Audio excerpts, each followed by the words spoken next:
point de presse conjoint du Premier ministre Dr Ariel Henry et le vice-président de la Banque mondiale pour l'Amérique latine et les Caraïbes, M. Carlos Felipe Jaramillo. Ce point de presse fait suite à une importante réunion de travail que vient d'avoir le Premier ministre, le Dr Ariel Henry, avec le vice-président de la Banque mondiale, autour du partenariat technique et financier de la Banque à Haïti et des projets de développement des chantiers du gouvernement haïtien. Donc, encore une fois, merci d'avoir répondu à notre invitation à ce point de presse.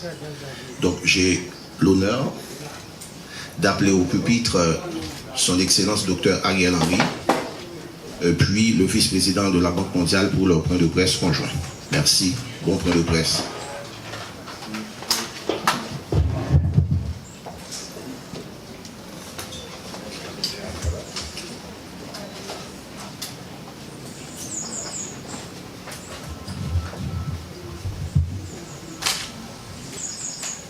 Messieurs de la presse, bonjour.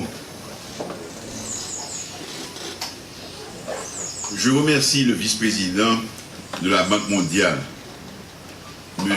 Carlos Felipe Jaramillo, pour son engagement et sa disponibilité à appuyer les autorités haïtiennes dans leur volonté de placer le pays sur la voie du développement. Nous avons échangé sur les priorités du pays et les perspectives de financement que la Banque mondiale compte octroyer à Haïti. Ces échanges ont été très fructueux, car ils vont permettre de consolider davantage la coopération entre Haïti et la Banque mondiale dans les prochaines années. Le portefeuille de la Banque mondiale en Haïti comprend 19 opérations pour un total engagé de 1,1 milliard de dollars. Il passera d'ici juin 2022 à 1,3 milliard de dollars grâce à de nouveaux financements. Les programmes de la Banque mondiale s'inscrivent dans les priorités définies par le gouvernement et se concentrent dans les secteurs suivants: l'agriculture et la sécurité alimentaire, les infrastructures, notamment le transport, les énergies renouvelables, l'eau et l'assainissement, l'économie numérique, la bonne gouvernance, la santé, l'éducation et la protection sociale. Nous sommes reconnaissants de l'appui technique et financier fourni rapidement par la Banque mondiale pour répondre à la situation d'urgence dans les départements affectés par le séisme du 14 août 2021 et par l'ouragan Grace. À cet égard, le gouvernement se réjouit de la contribution de 194 millions de dollars américains de la Banque mondiale lors du sommet des donateurs le 16 février 2022 pour le financement de la reconstruction de la péninsule Sud. Nous avons également discuté de la bonne performance du portefeuille des projets avec un taux de décaissement satisfaisant. Nous avons convenu de travailler ensemble, le gouvernement et la Banque mondiale, pour améliorer l'exécution des projets par l'engagement de toutes les parties prenantes et identifier les difficultés pouvant entraver leur mise en œuvre ou compromettre les objectifs de développement à long terme.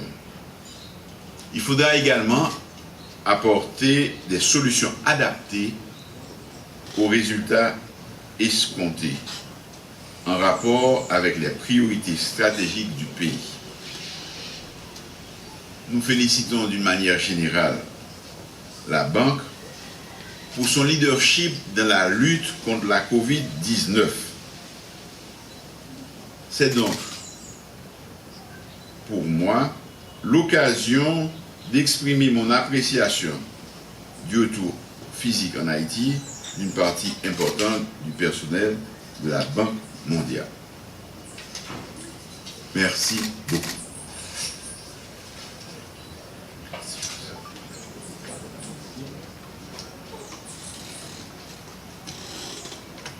Bonjour, j'ai vraiment heureux d'être ici. C'est ma première fois ici en Haïti.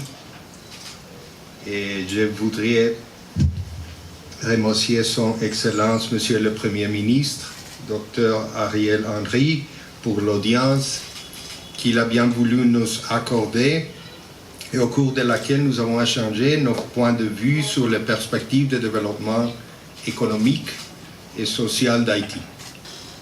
Au cours de cet entretien avec Monsieur le Premier ministre, nous avons noté les grandes orientations de la politique du gouvernement.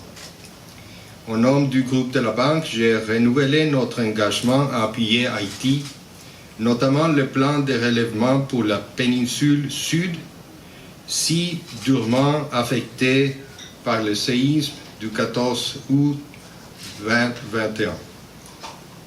Je me suis rendu hier dans la péninsule sud et lors du trajet en voiture entre Les Cayes et Jérémie, j'ai pu mesurer l'étendue des dommages de cette catastrophe qui a coûté la vie à plus de 2000 personnes. Nous avons traversé les ponts de Jérémie à pied.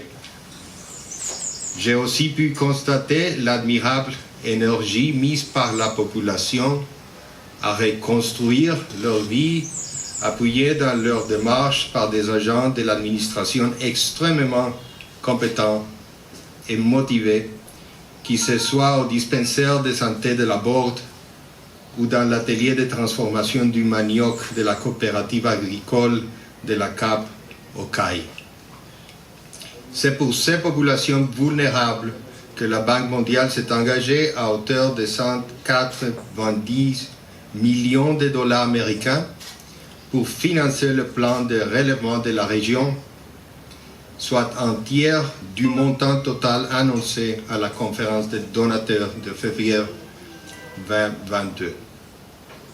L'enjeu de cette aide sera de s'assurer que ces financements atteignent ceux qui ont le plus besoin dans les meilleurs délais. Lors de ma visite de la commune de Dushiti dans la Grande Anse, j'étais très encouragé de constater que les ménages les plus vulnérables et ceux affectés par les tremblements de terre avaient commencé à recevoir les premiers cash transfers. Je puis également me rendre sur le site de construction du pont provisoire de Jérémie et constater l'excellent état d'avancement des travaux qui devrait permettre aux populations riveraines de pouvoir traverser dès le mois prochain, soit 10 mois après la catastrophe. Il faut, en temps normal, au moins 2 ans pour ce type de construction. Bien sûr, la Banque mondiale n'est pas seule dans cette démarche. Le rôle des partenaires du développement engagés aux côtés du gouvernement et des communautés locales est essentiel au succès du plan de relèvement. Ainsi, hier, nous étions accompagnés du Programme alimentaire mondial qui appuie le ministère des Affaires sociales dans la mise en œuvre du programme Clairage humain de protection sociale. En conclusion, Monsieur le Premier ministre, je voudrais réaffirmer notre engagement à être un partenaire fiable de votre pays et à continuer d'œuvrer à enrayer le cycle de la pauvreté.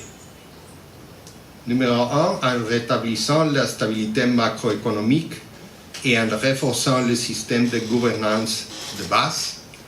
Numéro 2, en améliorant le service de base en vue de renforcer le capital humain. Et finalement, en favorisant la reprise économique afin de créer meilleures opportunités d'emploi. Merci beaucoup.